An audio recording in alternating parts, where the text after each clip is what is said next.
Hello everyone, welcome to my Bengali Girl channel. আজকে day 7 of my 30 days vlog challenge. আমি সুস্মিতা। আমি আসামের ছোট্ট শহরে শ্রীভূমিতে থাকি। সকাল সকাল উঠেই ছাদে কাপড় দিতে চলে গেছি, রাত্রে আধা ভেজানো কাপড়গুলা। এরপরে এসে করে নিয়েছি ব্রেকফাস্ট।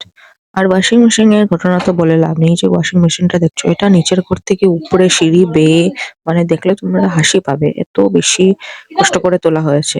কারণ সংক্রান্তির সময় কাপড় চোপড় ধোয়া মানে, কিন্তু কিছু করার নেই, করতেই হবে। এরপরে কত সময় পরে মা বললো ভাত দিয়ে যা। আমি ভাত রেডি ফেডি হয়ে ভাত দিতে গেলাম। এবার বসে কত সময় এদিকে এদিকে তাকিয়ে বাবা বললো ঘরে চলে যাও। ওই কয়েকটা জিনিস আমার হাতে দিল, ওই কয়েকটা জিনিস নিয়ে আমি ঘরে চলে এলাম। এরপরে আবার স্নান টান করে খেয়ে এখন যাচ্ছি ভাত নিয়ে। সকাল থেকে মানে এত বিজি, কিছু শুট করার টাইম নেই। ভেবেছিলাম কত কিছু আজকে করব, কিন্তু কিছুই করতে পারলাম না। ঘরে এসে কাপড় ধুলাম ওয়াশিং মেশিনে, আমি আমার বোন মিলে দিয়েছি। এরপরে জল টল এই করতে করতে সময় চলে গেল।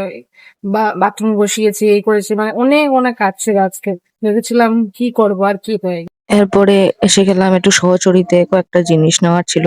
কারণ 13 তারিখ একটু পিকনিক করব ভেবেছি। পিকনিক মানে জাস্ট এমনি কিছু একটা বানিয়ে খাবো। সো আজকের জন্য এতটুকুই থাকলো। পিকনিকের ব্লগ নিশ্চয়ই শেয়ার করব। ভালো লাগলে লাইক কমেন্ট শেয়ার নিশ্চয়ই করবেন। তাহলে আজ আসি। টাটা।